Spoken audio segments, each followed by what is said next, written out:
Okay, welcome. I'm going to do a little garden tour here, inspired by Travis at Greenshire Farms. I really enjoyed yours. Thank you. It's February 23rd, 2012, and I thought I'd just kind of walk through the garden as I plan. You can see I got lots of grass here, which I haven't been very diligent about getting out. I got my hoop house frames with the plastic laying right next to them. Very irresponsible. Should have taken it inside. I got some guys looking at me. They're a little scared. There's the baby bull, baby cow. Oh, mama cow drinking. Here's baby cow. Not really a baby anymore. Showing off for you guys. My mud hole. Okay, so one of the things I wanted to point out was how wet it is here. You can see my garden. That's runoff sediment from this animal area. Oh, that's probably good growing stuff right there. But then it slopes downhill, and you can see this. And it goes down, and you can see there's standing water back there in an old buoy that the horses used to play with. And so I've built up these beds to be a little bit above the water table, but this time of year, it's just wet. I don't know if you can see these sinkholes here, but that's just right to water right there. Same here. These are mulched potato beds. I didn't dig these last fall. I just left them in here, thinking that would be the easiest way to go. And I'm pretty sure this is out of focus. Huh. Okay, here we go. Now I can see what's going on. So I just left this like it is. And as you can see, it's pretty abundant with potatoes and critters that eat them. But I don't really mind. There's just a ton of stuff here. I mean, lots of food for everybody. Me and the critters. There's some healthy fungi. Travis, you touched on that. Nice little potatoes. These are our local potatoes. They're called Ozette, a local variety supposedly brought to the Pacific Northwest tribes by the Spanish in the 1500s, and then left out there alone. That one's a different variety, eaten as well. If I dig a little deeper, I can get past the ones the critters ate. There's more than enough in here for all of us. A good example of my dirt right here. This area was horse property for 30 years, and they dumped all their material here, so I have excellent soil in this garden spot. I did till my paths and pile the material onto my beds last year for the first time. It seemed to work pretty well. This is an area that I let onions go to seed. I think they were here for 2 years, and of course this is February, so they're all long since dead and dried out, but there is a lot of onion seeds here. I'm sorry, yeah, a lot of onion seeds. As well, there were carrot seeds here. I actually think I'm holding carrot seeds right here. Okay, my mistake. So carrots and onion seeds. I believe this is a cauliflower that's trying to go over winter. He's got some potatoes hiding under him too. You can see they're just everywhere. Everywhere, everywhere. Potatoes, potatoes, potatoes rotting on top. Good ones down low. Yeah, good stuff. An area that I mulched recently with some litter from the barn. You can see some hay and sheep's wool in there. Some celery, making an amazing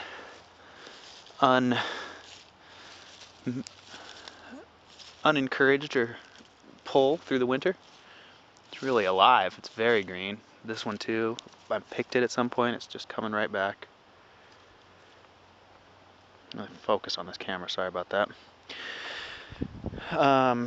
Look at that, a little volunteer onion showing up this early. That's nice. I don't know if you can see that, but a lot of grass in this bed. I'm gonna have my work cut out for me this year. Some leeks, really hanging in there. Oh, look at that, I can focus much better. Okay, new camera. Some leeks, a little bit of Russian red kale popping up. Here's what was undercover last year. I had a really good bed with peppers, did real well.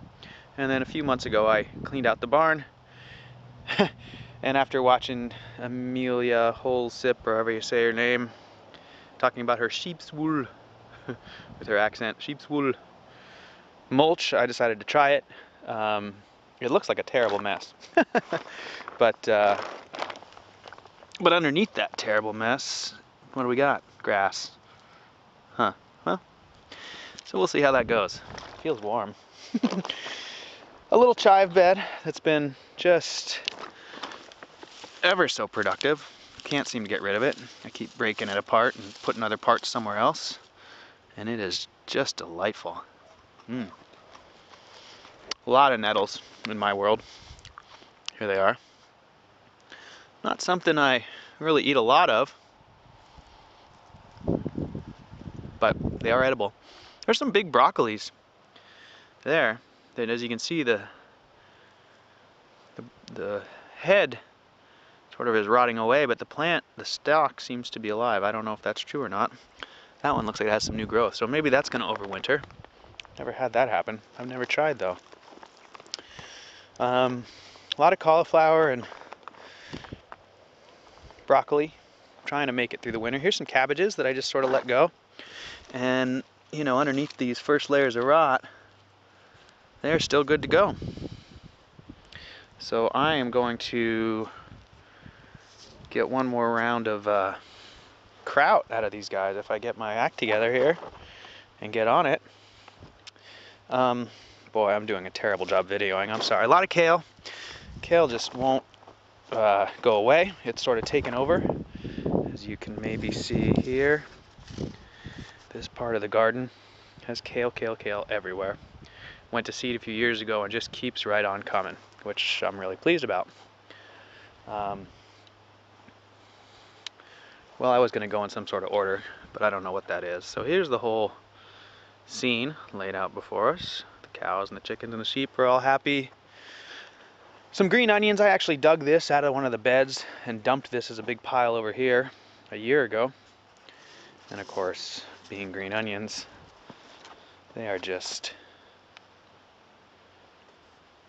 hardy, I suppose is the right word. This bed is full of garlic, and I haven't come looking for any stalks, but I would imagine they're going to be popping up here soon. So, a lot of cabbage, still, a lot of kale, still. Looks like a beet there, still sort of hanging in there. Had a lot of varmints in this hay in the fall, eating my beets and roots and things. Again, celery just really going for it. More cauliflower that looks like it's going to make it over the winter. I did try and make a little stone warming area with some rocks I found. It's pretty minuscule, but that's okay. What else do I got going here? Look at that. That is some lettuce that I had planted in August or whatever, and it's hanging in there. It doesn't even really have mulch around it. It's just sort of chilling. Loving it. Look at this dirt. This is not anything that I've done anything to. Oh, I can't really get it in focus. It's really nice though. Black hole. Okay, a lot of grass. Again, I sort of failed maintaining that area, or keeping the grass out. I didn't sheet mulch, I just sort of threw stuff down. Travis, I learned from you last night. I think this is curly dock. I'd been murdering it in my garden, but according to your wisdom, it is a dynamic accumulator. See, I paid attention. So I'm going to let some of that grow this year. See what happens. chop and drop. More cauliflower, really giving it a try. Some more leeks. My monster cabbage. I have no idea. I should have pulled this guy a long time ago and weighed him. He's got a pretty good layer of rotten leaves on him, but again, he's firm underneath. It's hard to tell how big this guy is, but he is big. This is a monster cabbage. That is gross. Maybe he's not good inside. I don't know. Again, my dirt. Love it.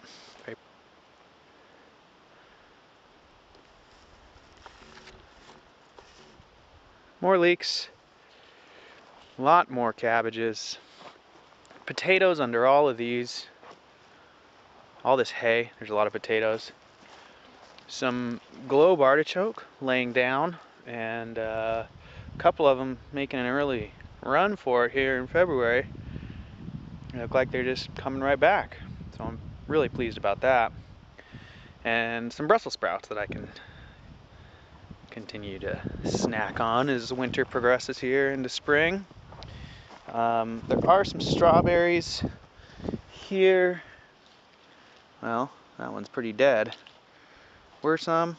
I think there still are going to be some. Strawberries do really well here. More potatoes are going to be under there. We're not getting into the really wet area. And then here's where my tomato house was.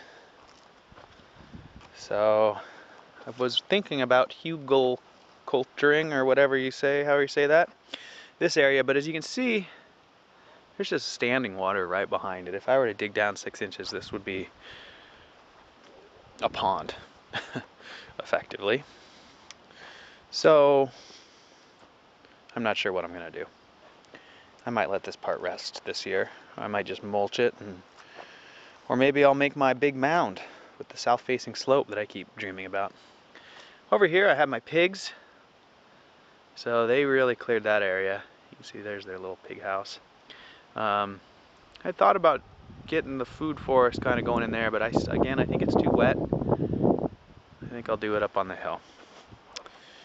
So that's what I got so far. Oh, look at that. There's the first garlic I've seen of the year. It's probably going to be hard to see, but he's right here.